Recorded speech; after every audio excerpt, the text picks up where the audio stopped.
அனைவருக்கும் வணக்கம்.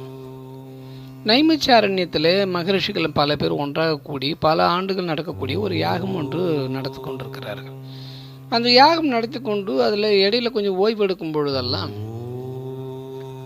அந்நிய விஷயங்களை பற்றி பேசிடாதபடி நல்ல புராண இதிகாசங்களை கேட்டு தெரிந்து கொள்ளலாம், அதையே நம்ம அளவலாவி அதன் மூலமாக மேலும் சில ஏற்றங்களை பெறலாம் அப்படின்னு நினச்சி அதற்கு உரியவராக இருக்கக்கூடிய சூத மகரிஷியினிடத்தில் இவர்கள் தங்களுடைய விருப்பத்தை தெரிவித்தார்கள். பலவிதமான புராணங்கள் இருக்குது, இதிகாசங்கள் இருக்குது, இதையெல்லாம் நீங்கள் எங்களுக்கு எடுத்து சொல்லணும். அவரும் வியாசரிடத்தில் கேட்டவர் அப்படின்றதுனாலே அவர் அப்படியே அதை எடுத்து சொல்கிறேன்னு அவர் சொல்ல ஆரம்பிக்கிறார். பலவிதமான புராணங்களுக்கு மத்தியில் இந்த ரிஷிகள் அத்தனை பேரும் எங்களுடைய ஆதி சக்தியாக இருக்கக்கூடிய அம்பாள் பரமாக இருக்கக்கூடிய தேவி பாகவதத்தை நாங்கள் கேட்கணும், பிரியப்படுறோம், அதை நீங்களுக்கு எடுத்து சொல்லுங்க அப்படிங்கிறார். அப்போ இவர்கள் மகரிஷிகள் கேட்டதுனாலே அவரும் சொல்லுகிறார், அப்படியே ஆகட்டும், வியாசர் எப்படி என்னிடத்துல சொன்னாரோ அப்படியே சொல்லுகிறேன் அப்படின்னு சொல்ல ஆரம்பிக்கிறார். மகாவிஷ்ணுவுடைய அம்சமாக இருக்கக்கூடிய வியாசரே அம்பாளை புகழ்ந்து பாடணும், புகழ்ந்து பேசணும் அப்படின்றதுக்காகத்தான் இந்த புராணத்தை ஏற்றினார். ஸ்ரீமத் பாகவதம் என்கின்ற ஒன்றும் தேவி பாகவதம் என்றும் ரெண்டு இருக்கும். ஸ்ரீமத் பாகவதம் மகாவிஷ்ணுவுடைய சம்பந்தமாகவும் தேவி பாகவதம் அம்பாளுடைய சம்பந்தமாகவும் இருக்கிறது. இந்த பாகவதத்தை, இந்த ஸ்ரீ தேவி பாகவதத்தை யாராவது ஒருவர் ஒரே ஒரு நாளிலோ அல்லது அரை நாளிலோ அல்லது ஒரு மணி நேரமாவது இந்த புராணங்களை கேட்டாலோ அல்லது படித்தாலோ மிகப்பெரிய மேன்மை அடைவார்கள் அப்படின்றது. அறம், பொருள், இன்பம் வீடு என்கின்ற இந்த 4 புருஷார்த்தங்களையும் இந்த ஒரு அரை மணி நேரத்திலையோ அல்லது ஒரு மணி நேரத்தில் படித்தா கூட நமக்கு அது வழங்கக்கூடியதாக அமைந்து போகும். அப்படின்றதுனால இதற்கு ஏற்றம் சொல்லப்படுகிறது. நீ இந்த புராணத்தை கேட்கலாம், படிக்கலாம். இது படித்தா 4மே நமக்கு நிச்சயமாக இந்த அறம்பொருள், இன்பம், வீடு தவிர வேறு எதையுமே நம்ம பெற வேண்டியது கிடையாது. ஆக இந்த 4ல் நீ எதை விரும்பினாலும் அது உனக்கு கிடைக்கப்பெறும் அப்படின்னு சொல்லுகிறார். இதை இந்த புராணங்களை இன்றைக்கு கேட்கலாம், அன்று கேட்கலாம்னா எந்த நிமிஷத்திலும், எந்த நேரத்திலும், எந்த க்ஷணத்திலும் கேட்கலாம். விசேஷமான காலம் அப்படின்னு ஒன்று சொல்லணும் அப்படின்னா அப்போ வியாசர் சொல்கிறார், ஐப்பசி, சித்திரை, மாசி, ஆடி என்கின்ற இந்த 4 மாதங்களில் தேவி பாகவதத்தை கேட்குறதோ படிக்கிறதோ அவ்வளோ புண்ணியத்தை தரும் அப்படின்னு.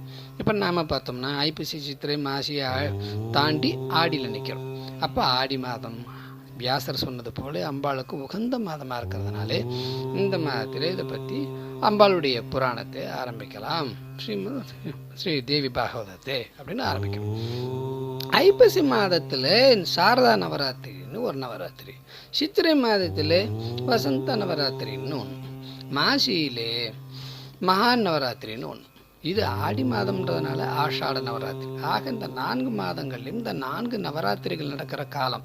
இந்த காலங்களில் தொடர்ந்து 9 நாட்களும் காலை மாலை என்கின்ற விதமாக தொடர்ந்து இந்த அம்பாளுடைய தேவி பாகவத்தையே படித்தா அவ்வளவு ஏற்றம் வரும்.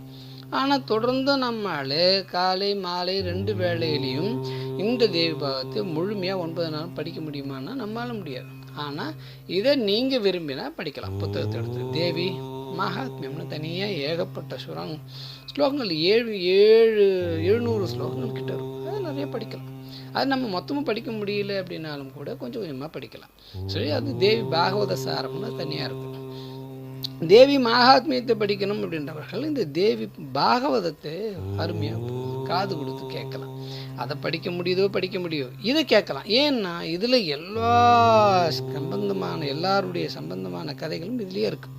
இதை படிக்கிறதுனாலேயே, இதை தெரிஞ்சுக்கிறதுனாலேயே நமக்கு சகல விதமான தரித்திரங்கள் விலகி நம்ம வீட்டு தேறி சகல வளங்களும் வந்து சேரும். ஆக இந்த தேவி பாகவத்தை இனி வரும் காலங்களிலே நாம் துவக்கி பேச ஆரம்பிக்கலாம். அதற்கு முன்பாக இந்த சரித்திரத்தை இதுக்கு முன்னாடி யாராவது கேட்டிருக்காங்களா? கேட்டு இதில் ஏதாவது பலன் இருக்கா?